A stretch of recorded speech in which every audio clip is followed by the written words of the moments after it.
Hello everyone, first off I want to say happy holidays to you all. I hope you're enjoying this time of the winter season with Christmas and New Year just around the corner. At the same time, do stay safe as it's one of the most busiest times of the year which can make things a little stressful.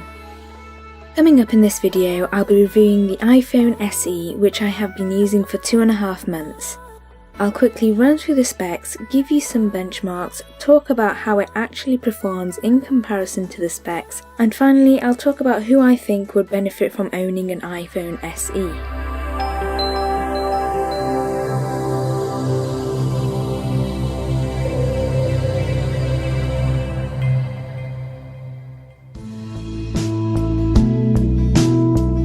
Here is the iPhone SE, which sits in between the iPhone 6s and iPhone 7 on Apple's timeline. It's the cheapest Apple iPhone currently available to buy here in the UK, costing around about £300 for the 32GB model, which is what I have in front of me. The iPhone SE basically rehouses some of the technology in the iPhone 6s into the body of Apple's most popular iPhone design, the iPhone 5s. The iPhone 5s was a huge hit back in 2013. It's a move Apple made to increase their profits by having a budget model which would appeal to the smaller, underdeveloped countries, as well as compete against Android smartphones in a similar price range, and also satisfy those users who loved the iPhone 5 and 5s design. Let's start by looking at the display. Remember I said a moment ago that the iPhone SE rehouses some of the technology of the 6s into the 5s body. Well, this is one feature where the SE didn't get an upgrade. The SE uses the old 1136 by 640 resolution with a pixel density of 326 ppi. But when put to the test, I can see why Apple chose not to upgrade the screen to that of 6s. The actual size of the screen is 4 inches, so 326 ppi is more than enough to get sharp images and great quality video playback. The main difference you're going to notice between the SE and 6s is how much better the display contrast is on the 6s. On the plus side though, since the SE uses exactly the same screen as that of the 5s, replacing the SE screen should be a little cheaper since you can replace it with the 5s screen. In comparison to the majority of phones released this year, which are mainly 5-inch or 5.5-inch, this 4-inch phone is the baby on the market. It fits so comfortably into the palm and is perfect for one-handed operation because the thumb can easily reach all areas of the screen. The SE also easily slips into small pockets, unlike larger phones which tend to hang out of pockets. But there is one small downfall to the 4-inch screen. I have fairly small fingertips, but I still struggle with typing on the SE, even after having used this for over 2.5 months. Autocorrect does step in 90% of the time, which helps, but I really struggled with the letters M and L because majority of the time it would go backspace. Typing is definitely worse in apps that don't support the autocorrect, like Safari for example. However, that being said, if you're upgrading from another 4-inch phone, typing most probably won't be an issue at all as your fingers are most likely far better trained than mine, since I have been using a 5-inch phone for 18 months prior to owning the iPhone SE. One of the features that is important to me when it comes to purchasing a new phone is the camera quality. The front-facing camera is disappointingly still a 1.2 megapixel FaceTime HD camera, which is found in the 5s. But the rear-facing camera has had a nice upgrade, receiving a 12 megapixel camera similar to the iPhone 6s. It's not identical, but they do share the same sensor. The rear camera supports 4K video recording and also has the amazing slow-mo feature which can record at 120 frames per second at 1080p, which is the settings I use, or it can record at 240 frames per second if you drop down to 720p resolution. I wish my £600 DSLR had that function. There's no optical stabilization like in the 6s, but there is the software stabilization that does help a little. I guess it's better than no stabilization at all. The camera also supports a few minor things which can be handy from time to time, such as live photo and the ability to take 8 megapixel photos while recording video in 4K, as well as a time-lapse feature. The overall quality of the camera is great. It's much better than the 5S, but not quite as good as the 6S. But in all honesty, you can't tell that the photo quality on the 6S is better than the SE unless you put two of the same photos together, because the difference is so subtle.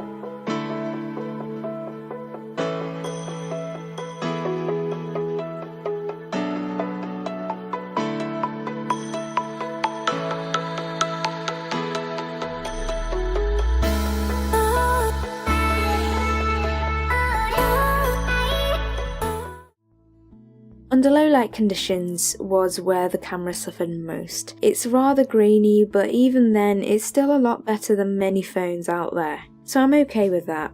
One thing I do want to point out is how much easier it is for me to hold the iPhone SE in the palm of my hand and comfortably press the shutter button when taking selfies. I find larger phones a little difficult to hold and take a selfie mainly because they house a much heavier battery, making it hard to hold and press the shutter button. There's a real fear of dropping the phone. But I don't have to worry about that with regards to the iPhone SE since it's so small, weighing in at about 113 grams. The battery is merely just 1624 mAh. Smaller battery size helps to keep the iPhone SE lightweight. The battery life lasts an impressively long time. I usually charge my phone overnight and won't have to worry about charging it throughout the day. In a typical day, I watch quite a few YouTube videos, browse the internet a bit, usually video call my relatives on email and play games. In order to fully test the battery life, I fully charged up the iPhone SE, then started the stopwatch and set one of my games to autoplay. The screen brightness was set to 50% for this test. It took 1 hour 40 minutes to charge up and then 5 hours 25 minutes for the battery to become completely drained. In comparison to many phones with double battery size, this iPhone SE lasts just as long as a phone with around 3000 mAh. And in a way it makes sense. Smaller screen size means less battery power required to power it. The small screen may be great for pocketing and carrying around, but it's not all that great when it comes to watching 2-hour movies. I found my eyes hurt after about an hour, and by the time I had finished watching The Man from U.N.C.L.E., I had an unwanted headache. But that didn't stop me from whipping the SE out of my pocket to watch YouTube videos on short journeys and times like when I arrived to my doctor's appointment bang on time, but I still found myself waiting in the waiting room for over 45 minutes. The speakers, in my opinion, are pretty good considering how small this phone is. It adds to the experience of enjoying watching videos and listening to music when you don't have a high-end speaker or handset to connect to.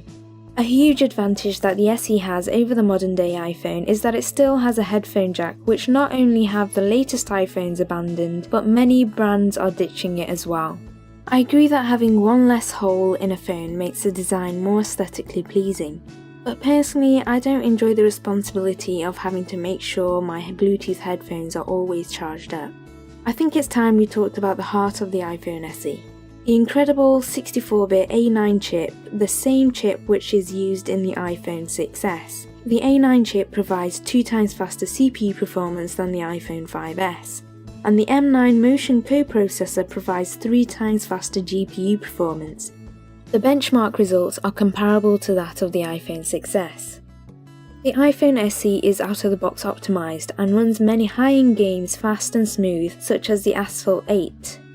I also enjoyed playing various other games like Beach Buggy, Subway Surfer and also Starlight Legends, which I don't think is very popular, but it's an MMORPG game that I'm loving at the moment. There are days where I haven't been very well, so I've played Beach Buggy and Subway Surfer for hours and hours in one go, and the phone has never slowed down or any issues with freezing up. And in my opinion, the best part is that the phone didn't get hot.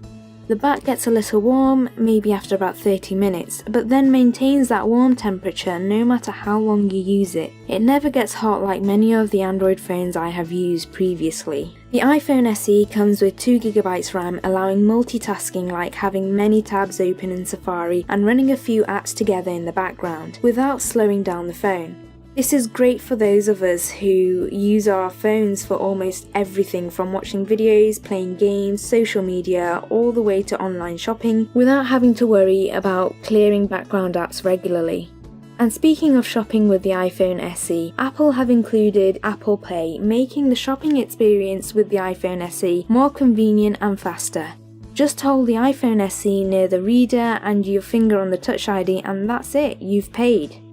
I also use the Touch ID to pay for all of my in-app purchases as well. The Wi-Fi signal can transfer up to 433 megabytes per second and up to 150 megabytes per second over 4G LTE.